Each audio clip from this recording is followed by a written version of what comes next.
اللہ تبارک و تعالیٰ سے دعا ہے آپ جہاں بھی رہیں خوش اور آباد رہیں۔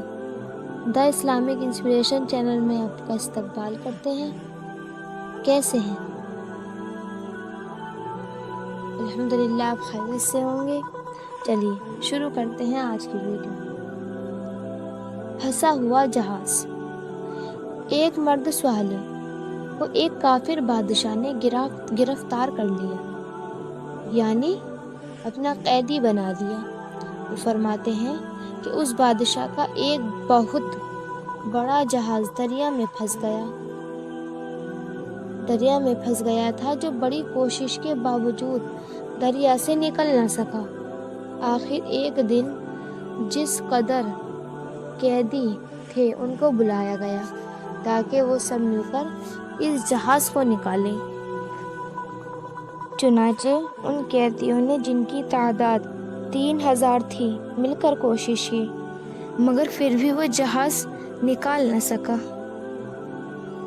پھر ان قیدیوں نے بادشاہ سے کہا کہ جس قدر مسلمان قیدی ہیں ان کو کہیے وہ یہ جہاز نکال سکیں گے، لیکن شرط یہ ہے کہ وہ جو بھی نعرہ لگائیں انہیں روکا نہ جائے۔ بادشاہ نے یہ بات تسلیم کر لی اور سب مسلمان قیدیوں کو رہا کر کے کہا کہ تم اپنی مرضی کے مطابق جو نعرہ لگانا چاہو لگاؤ اور اس جہاز کو نکالو۔ وہ مرد سوالے فرماتے ہیں کہ ہم سب مسلمان قیدیوں کی تعداد 400 تھی۔ ہم نے مل کر نعرہ رسالت لگایا اور ایک آواز سے یا رسول اللہ کہا اور جہاز کو ایک دھکا لگایا تو وہ جہاز اپنی جگہ سے ہل گیا۔ سبحان اللہ۔ پھر ہم نے یہ نعرہ لگاتے ہوئے اسے روکنے نہیں دیا حتیٰ کہ اسے باہر نکال دیا۔ سبحان اللہ، سبحان اللہ۔ سنا آپ نے کہ نعرہ رسالت مسلمانوں کا محبوب نعرہ ہے اور مسلمانوں نے اسے ہمیشہ اپنائے رکھا اور اس نام پاک سے بڑے بڑے مشکل کام حل ہو جاتے ہیں۔ پھر جو شخص اس نعرے کی مخالفت کرے کس قدر بے خبر ہے۔ اللہ اکبر۔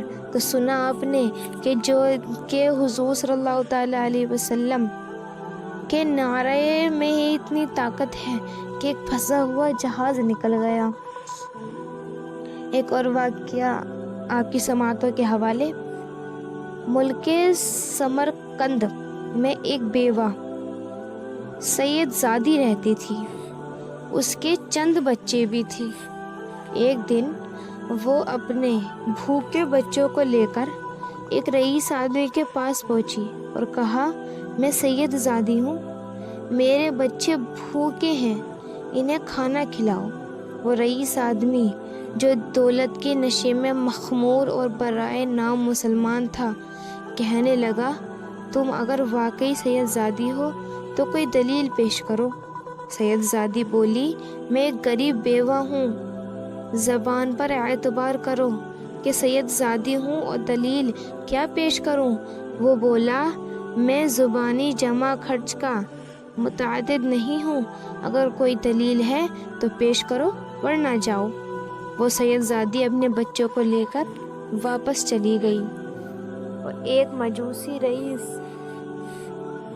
کے پاس پہنچی اور اپنا قصہ بیان کیا۔ وہ مجوسی بولا، محترمہ، اگرچہ میں مسلمان نہیں ہوں مگر تمہاری سیادت کی تمیز و قدر کرتا ہوں، آؤ میرے ہاں ہی قیام فرماؤ، میں تمہاری روٹی اور کپڑے کا انتظام کروں گا۔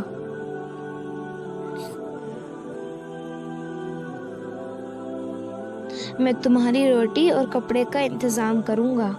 یہ کہہ کر اور اسے اپنے ہاتھ ٹھہرا کر اسے اور اس کے بچوں کو کھانا کھلایا اور اس کی بڑی خدمت کی۔ رات ہوئی تو وہ برائے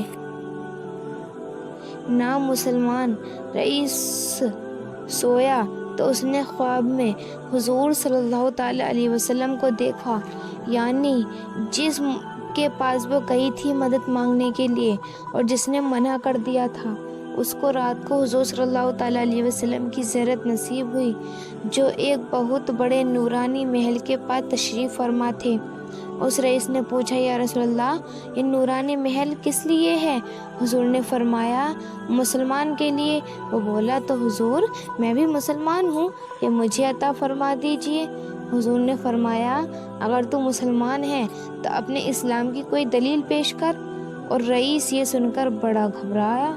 حضور نے پھر اسے فرمایا، میری بیٹی تمہارے پاس آئے تو اس سے سیادت کی دلیل طلب کرے اور خود بغیر دلیل پیش کیے اس محل میں چلا جائے؟ ناممکن ہے۔ یہ سن کر اس کی آنکھ کھل گئی اور بڑا رویا۔ پھر اس سید زادی کی تلاش میں نکلا تو اسے پتہ چلا کہ وہ فلاں مجوسی کے گھر قیام پرہیز ہے۔ چنانچہ اس مجوسی کے پاس پہنچا اور کہا کہ 1000 روپیہ لے لو اور وہ سید زادی میرے سپرد کر دو۔ مجوسی بولا، کیا میں وہ نورانی محل 1000 روپیے پر بیچ دوں؟ ناممکن ہے۔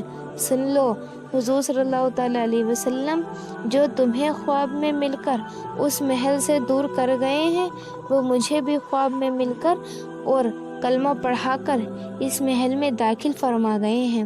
سبحان اللہ۔